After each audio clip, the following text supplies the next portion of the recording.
siguiente charla está a cargo de Sol González, la anatomía del cibercrimen en Latinoamérica. Rápidamente les comento quién es Sol. Sol es ingeniera en informática especializada en sistemas distribuidos. Se desempeña como investigadora de seguridad del laboratorio de SET. Se encarga de realizar tareas de investigación sobre vulnerabilidades y ataques en distintos sistemas, así como la divulgación y presentación de materiales relacionados a la concienciación e investigación de seguridad informática, tanto técnicos como informáticos. ¿Listos? Entonces les dejo con Sol González.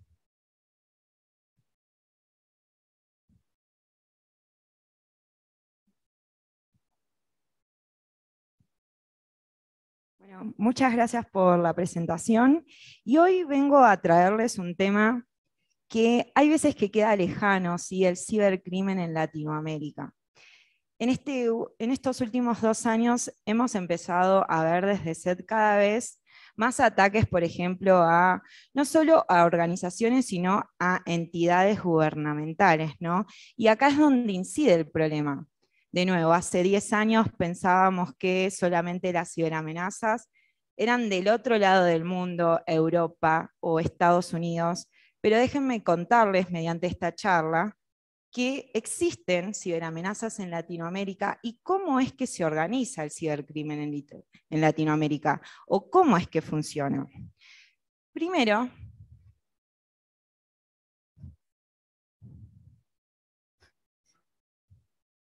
ok.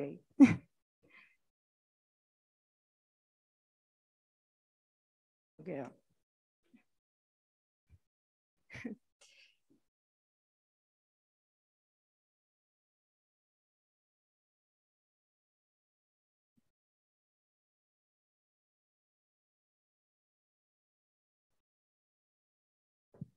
Bueno, ahora sí.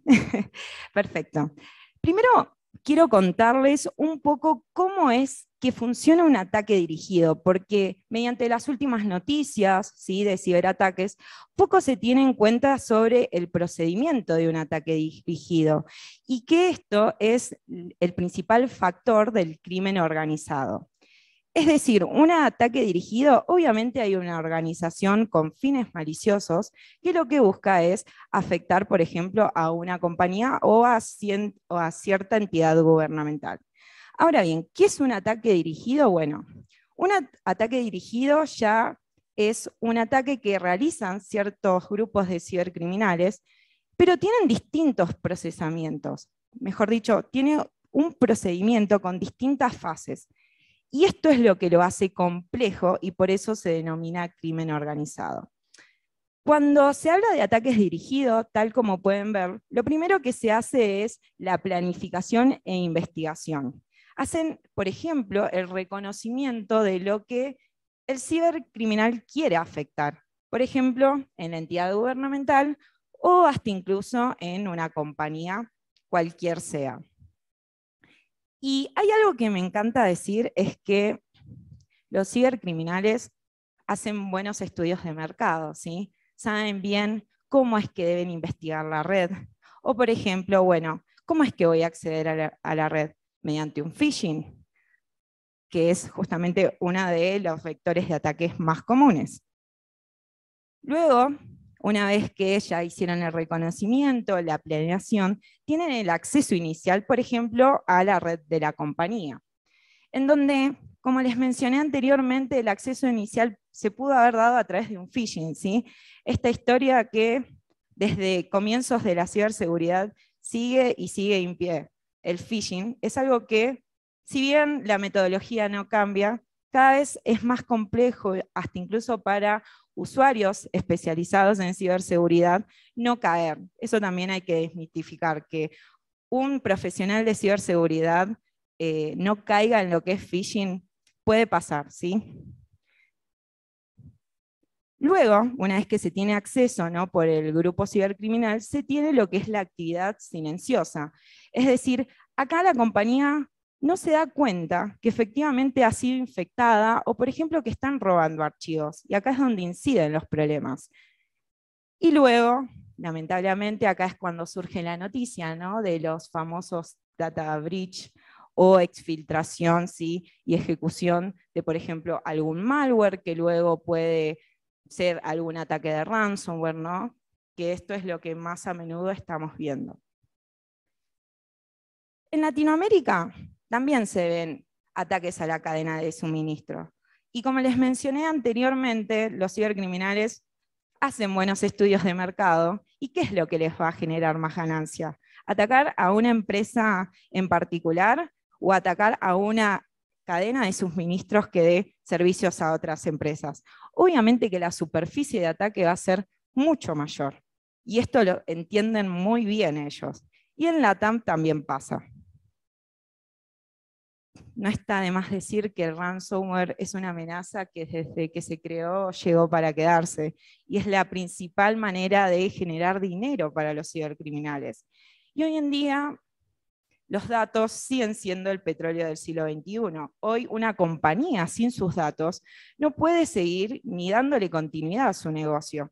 Y esto también lo entienden los cibercriminales. Entonces, por eso es que hay cada vez más ataques de ransomware, pero en formato de ataque dirigido. Si bien se ve menos, siguen siendo más complejos y saben bien a quién atacar, ¿sí? De nada les sirve, por ejemplo, a un usuario final un ransomware. En cambio, una compañía que necesita justamente los datos para poder proseguir su actividad, obviamente que se va a ver un poco en la necesidad de pagar este ataque. Y esto también hay que desmitificar. Solo se pensaba que el ciberespionaje era de parte de Estados Unidos, Rusia, ¿sí? Y que en LATAM estábamos muy lejos de eso. Pero desde SET hemos lanzado, ¿sí?, varios reportes que un poco les voy a contar sobre eso, donde se han visto ya espionaje dentro de Latinoamérica. Y esto es como un breve pantallazo de lo que está pasando en Latinoamérica, pero ahora quiero mencionarles los subtipos, ¿sí?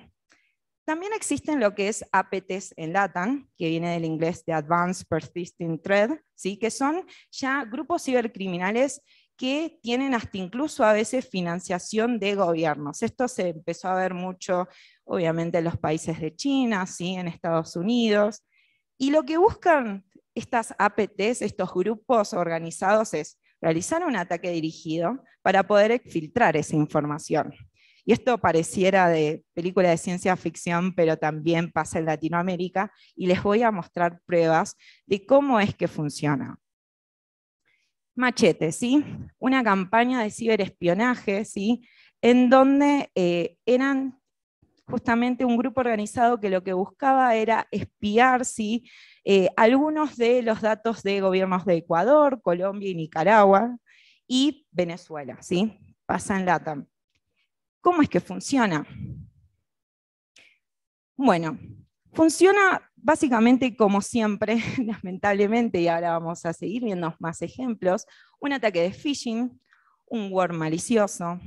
Ese Word, ¿sí?, tiene algún código malicioso embebido, ¿sí? En este caso era Python lo que usaban, un código malicioso en Python, y luego ese código malicioso tenía dentro también, además, otros payloads, ¿no?, que también estaban programados en Python, ¿sí? Luego también, desde SET, hemos encontrado otra campaña, ¿sí?, que se nota que ha sido realizada por un grupo cibercriminal que afectaba a organizaciones de Colombia con el famoso NGRAT. NGRAT es un RAT que tiene ya varios años dentro de los que trabajamos en la industria de ciberseguridad. Es más, lo hemos visto, lo hemos usado para hacer pruebas y demás cuestiones, y no importa la cantidad de años en donde ya se ha identificado esta vulnerabilidad en Latinoamérica, lo están utilizando para poder robar información, ¿sí? Que ya haya sido detectada no quiere decir de que los cibercriminales no lo vuelvan a usar, sino que son lo bastante creativos para ver la manera de utilizar esa herramienta, pero que no la detecten los productos. ¿Y cómo funcionaba también esta cadena de ataques, sí? Bueno, lo mismo, un correo electrónico, un archivo comprimido, un PowerShell, ¿sí? Esto también es algo que que trabajo en la parte del laboratorio, que es algo que con mis compañeros vemos constantemente, ¿sí? Códigos en PowerShell que tienen embebidos cierto tipo de otro malware que acá en Latinoamérica siguen siendo los rats. Y luego, sí, obviamente, lo que ejecutaba en la última cadena era en GRAT, en donde se puede hacer toda la tarea de espionaje, ¿sí? Pero es una amenaza conocida. Y hoy que tengo el honor de estar en Ecuador, hace poco lanzamos un reporte, ¿sí?, que tiene que ver con una campaña dirigida a organismos gubernamentales, ¿sí?, y a otras empresas acá en el país de Ecuador. Y la denominamos Pulpo Rojo. ¿Por qué? Porque también lanzaba un RAT que también es conocido como REMCOS. En verdad, REMCOS es una herramienta que no es maliciosa, pero como todo en la industria, ¿no?, depende de los fines para que se use, es lo que lo hace malicioso o no. ¿Y cómo funcionaba la cadena?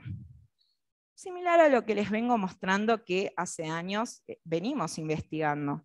El correo electrónico, ¿sí?, un enlace, por ejemplo, a lo que es, en este caso, Google Drive, ¿sí?, alguna aplicación de la nube. El archivo comprimido, también PowerShell.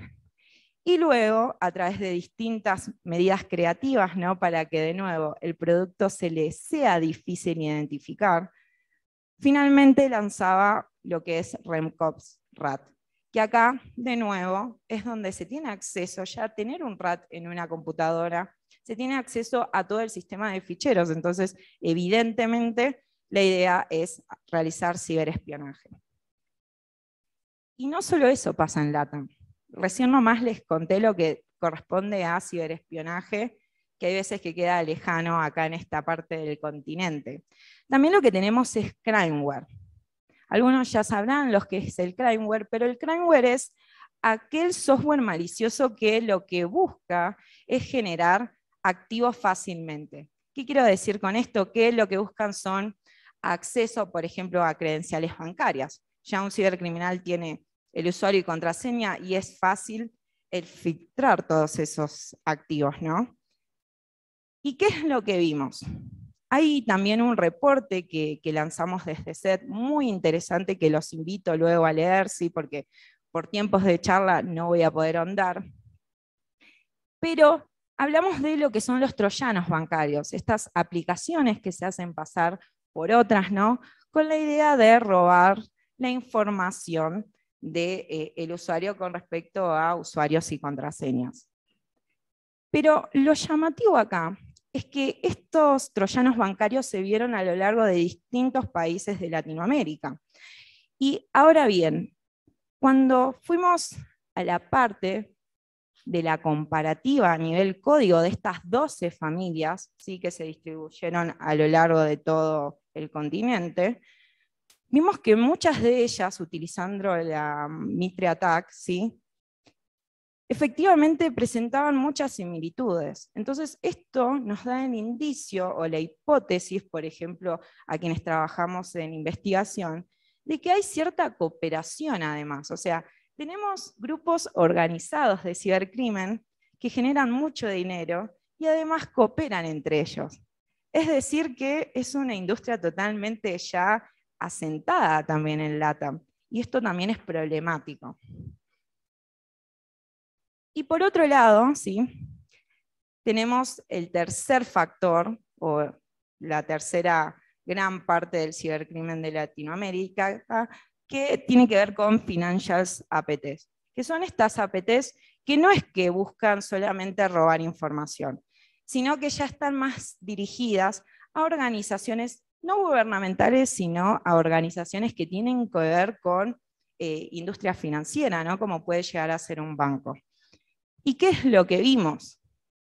Bueno, Bandidos, también una campaña hace muy poco descubierta, que sigue activa en América Latina, y lo que llama la atención es qué RAT utilizaban. Utilizaban Banduk. Banduk es un RAT que fue detectado a principios del 2000, imaginen la cantidad de años que tienen, y que se esté utilizando por estos años, ¿no? Es decir, tiene más de 10 años de detección y todavía se sigue utilizando. Entonces, esto también nos habla de un problema que hay en América Latina en cuanto a cómo es que utilizamos los productos de ciberseguridad. O hasta incluso me atrevo a decir a que hay veces que las compañías lo ven como un gasto al producto de ciberseguridad y luego ocurren estos problemas. Y quiero comentarles también cómo era la cadena de ataques y de bandidos. Lo mismo, phishing, ¿sí? La víctima, un mail adjunto, ¿sí? Pareciera ya muchos de ustedes me dirán, bueno, Sol, es la misma cadena de ataque que se está viendo en todo lo que nos venís contando. Y un poco sí, pero funciona de otra manera y los ataques dirigidos son distintos, ¿sí? Y obviamente que la parte más de a nivel código va cambiando para poder no ser detectada por los productos. Pero bueno, en este caso lo mismo, tenía un archivo adjunto y el dropper luego desencriptaba finalmente a lo que es Banduc RAT, que es este RAT que les vengo comentando. También hace poco un compañero del laboratorio de SET encontró esta campaña que estaba más dirigida a lo que es mi país, no en Argentina, que se la denominó LuxPlac, que efectivamente también lo que hacía era afectar a usuarios corporativos, y por eso viene la parte de Financial APTs. Buscan justamente afectar a entidades que tengan que ver con el negocio de las finanzas. ¿Y cómo era la cadena de ataque? Otra vez, lo mismo. Phishing, usuario, un zip, y finalmente se descargaba otro RAT, ¿sí? Ya de nuevo, tener instalado un RAT da acceso a todo el control de ficheros, ¿sí? Y hasta incluso para luego, si quisieran, poder lanzar algún otro tipo de amenaza. Y bueno, un poco les hablé sobre APTs en general, de crimeware, de APTs que tienen que ver más con lo que es las entidades financieras, pero algo que nos pareció que puede ser de valor es un poco hablar de, bueno, de las tácticas, los procedimientos que utilizan los cibercriminales en lo que respecta a LATAM. Entonces, para eso lo que utilizamos fue la MitraTac, que justamente la MitraTac es una organización que permite, sí, como base de datos a nivel mundial, revisar todos los ataques y cómo es que los grupos cibercriminales funcionan. Entonces, comparando todas estas amenazas que les vine contando, en común tienen todo esto. Seguramente que ya algunos de ustedes se habrán dado cuenta cuando les conté un poco de cómo es que funcionaba. En acceso inicial, el mal querido, ¿no? Phishing, ¿no? Estos correos dirigidos. Pero acá a una pausa, ¿no? Porque cuando hablamos de phishing, hace un par de años era fácil identificarlo. Tenían errores de ortografía, locos que no correspondían a quienes se hacían pasar, o hasta incluso la entidad que enviaba el correo evidentemente no pertenecía a la compañía que decía ser. Era muy fácil. Pero hoy en día, imaginen que en la dark web se venden correos corporativos, ¿sí? Entonces, ya tener un correo corporativo ya ayuda muchísimo más luego a poder también hacer un phishing más real, ¿no? Y bueno, ¿qué es lo que tenían todos estos en común? Que también lo mencioné. Bueno, correos dirigidos que tenían archivos adjuntos y URLs que estaban incluidas. ¿Cómo era la forma en que ejecutaban el famoso malware que podría llegar a ser cualquier tipo de RAT o algún otro tipo de malware? También lenguajes de scripting. PowerShell, ¿sí? El CMD, el famoso CMD, ¿sí? ¿Cómo generaban persistencia? Porque para el cibercriminal obviamente necesita que ese código esté constantemente corriendo dentro de la máquina de la víctima para poder ir actualizando la información que va robando, ¿no? De nada le sirve si no. ¿Y cómo es que generaban persistencia? Bueno, Windows es un sistema operativo que evidentemente todo el mundo usamos en nuestras compañías. Entonces esto lo entienden muy bien y efectivamente lo que van a hacer para generar persistencia tiene que ver con la modificación de llaves, ¿sí? De registros o tareas programadas, ¿sí? Y hasta incluso algunos malwares que estuvimos analizando se cargan en memoria, entonces esto es lo que lo hace también difícil de detectar si no se tienen empleados que sepan sobre estos mecanismos que están utilizando los cibercriminales. Obviamente ya ingresaron, ya está el malware, y lo que no quieren los cibercriminales es que los productos lo detecten. ¿Y qué hacen para eso? Para quienes nos toca analizar este tipo de campañas, a veces son un dolor de cabeza porque realmente están muy ofuscados y hay veces que pasamos semanas tratando de ver qué es lo que está detrás. Y esto es lo que hacen los cibercriminales, ¿sí? Utilizan archivos, código que está muy ofuscado, que no se puede entender qué es lo que está tratando de hacer, ¿sí? Y acá es donde entra esta parte de la investigación que es muy valiosa para cualquier compañía de ciberseguridad. Y luego, sí, en cuanto a la información recolectada, obviamente en campañas de ciberespionaje van a querer robar todo lo que se encuentre dentro de la máquina de la víctima, ¿no? Como keyloggers, ¿no? Hasta grabación de audio y video, y obviamente todo lo que vaya a la papelera. Un poco, ya para ir cerrando esta charla, les quería comentar que desde la parte de investigación desde SET compartimos todas nuestras investigaciones, también compartimos nuestros indicadores de compromiso, ¿sí? En donde pueden, justamente en esta página de GitHub, ir revisando lo que a nivel de investigación vamos encontrando, y así compartir también un poco el conocimiento, ¿no? Porque de esto se trata. Realmente el cibercrimen es algo real, y compartir este tipo de información también más allá de otras compañías está bueno para que crezca acá en Latinoamérica todo lo que respecta a la investigación del cibercrimen. Y esto también lo entiende muy bien ESET, que constantemente hay que ir actualizándose en cuanto a las tecnologías. Y ya para no robarles más tiempo, y muchísimas gracias, justamente los retos para la seguridad van más allá de la detección, ¿sí? Y es necesario contar con tecnologías que den visibilización. Hoy el problema no es tener el producto, el mejor producto de ciberseguridad, sino también tener el mejor producto que dé más alcance y más visibilidad.